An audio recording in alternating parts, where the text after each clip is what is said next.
चलिए आज बात करते हैं क्रिप्टो ईटीएफ्स की। ये एक ऐसा टॉपिक है जिसने क्रिप्टो की दुनिया में हलचल मचा दी है। आखिर ये हैं क्या और क्या ये वाकई क्रिप्टो में इन्वेस्ट करने का एक नया और आसान तरीका है? आइए इसे आसान लफ्जों में समझते हैं। अक्सर लोगों को लगता है कि क्रिप्टो खरीदना ना थोड़ा सा पेचीदा काम है। डिजिटल वॉलेट्स, फिर उनकी प्राइवेट कीज़ यानी कि सीक्रेट पासवर्ड्स, और फिर उन एसेट्स की हिफाजत जिसे कस्टडी कहते हैं, ये सब चीज़ें काफ़ी टेक्निकल हो सकती हैं।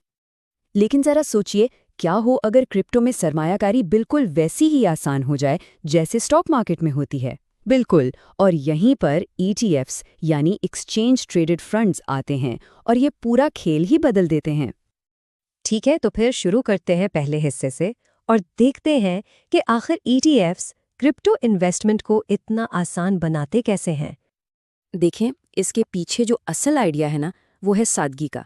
वॉलेट्स या प्राइवेट कीज़ की कोई फिक्र नहीं, बिल्कुल वैसे ही जैसे आप सोना खरीदकर बैंक लॉकर में रखवा देते हैं और हिफाजत की टेंशन नहीं लेते। यहाँ भी ईटीएफ जारी करने वाला इदारा सब कुछ संभाल लेता है। मतलब ये एक्सपीरियंस बिल्कुल वैसा ही है जैसे आप स्टॉक्स खरीद या बेच रहे हों। क्रिप्टो मार्केट में एंटर होने का एक बहुत ही सीधा सा रास्ता, बिना किसी टेक्निकल झंझट के। तो सवाल ये है कि आखिर ये सिंपल सा टूल इतनी बड़ी हेडलाइन क्यों बना हुआ है, इतना शोर किस बात का है?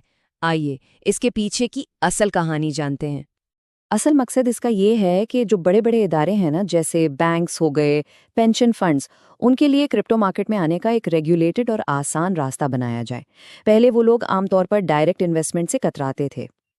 और हमने देखा है तारीख में कि जब भी स्पॉट क्रिप्टो ईटीएफ्स अप्रूव हुए हैं, मार्केट में फौरन से अरबों डॉलर्स की इन्वेस्टमेंट आई है। ये ऐसा है जैसे पैसे का एकदम से दरवाज़ा खुल गया हो।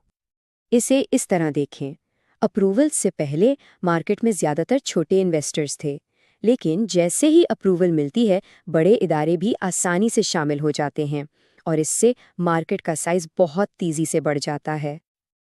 और बात सिर्फ क्रिप्टो तक नहीं रहती, ये ईटीएफ्स पूरे फाइनेंशियल सिस्टम पे असर डालते हैं। ये पैसे के फ्लो का रुख बदल सकते हैं और जो ट्रेडिशनल इन्वेस्टमेंट स्ट्रैटेजीज हैं उन पर भी असरअंदाज हो सकते हैं। अब आते हैं कहानी के सबसे क्रूशल हिस्से पर, ये अप्रूवल और रिजेक्शन का खेल, जहां अरबों डॉलर्स दांव पर लगे होते हैं। कोई भी ईटीएफ लॉन्च होने से पहले उसे यूएस SEC जैसे रेगुलेटर्स से गुजरना पड़ता है। यही हैं असल गेटकीपर्स, जो फाइनल फैसला करते हैं कि कौन मार्केट में आ सकता है और कौन नहीं। तो रेगुलेटर्स देखते क्या हैं? उनके जहन में कुछ बुनियादी सवाल होते हैं, जैसे क्या इन्वेस्टर का पैसा आखिर महफूज है? क्या मार्केट में कोई धोखाधड़ी तो नहीं हो सकती? ये सारे सवाल इन्वेस्टर्स को प्रोटेक्ट करने और मार्केट को स्टेबल रखने के लिए बहुत ज़रूरी हैं। और इस प्रोसेस का जो नतीजा निकलता है ना, तो मार्केट के लिए बहुत अहम होता है। अगर अप्रूवल मिल जाए तो मार्केट ऊपर चली जाती है, और अगर रिजेक्ट हो जाए तो एकदम से बेचने वालों का तूफान आ सकता है। अब इस सिस्टम का एक बहुत ही इंटरेस्टिंग पार्ट है, जिसे ऑथराइज्ड पार्टिसिपेंट्स या APs कहते हैं। असल में अप्रूवल इसलिए काम करती है क्योंकि ये APs नए शेयर्स बनाते हैं और इसके लिए उन्हें असल क्रिप्टो एसेट जैसे बिटकॉइन खरीदना पड़ता है।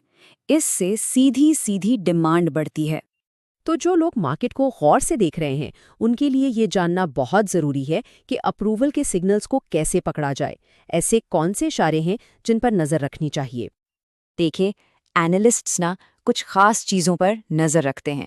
फॉर एग्जाम्पल, अगर कोई कंपनी अपनी रेगुलेटरी फाइलिंग्स में बार बार चेंजेस कर रही है, तो ये एक इशारा हो सकता है कि उनकी रेगुलेटर्स के साथ बातचीत चल रही है। जैसे S1 एक बहुत अहम डॉक्यूमेंट होता है। अगर आप SEC के डेटाबेस पर देखें कि इस डॉक्यूमेंट में बार बार अमेंडमेंट्स आ रही हैं, तो ये अक्सर एक पॉजिटिव साइन माना जाता है, मतलब चीज़ें आगे बढ़ रही हैं।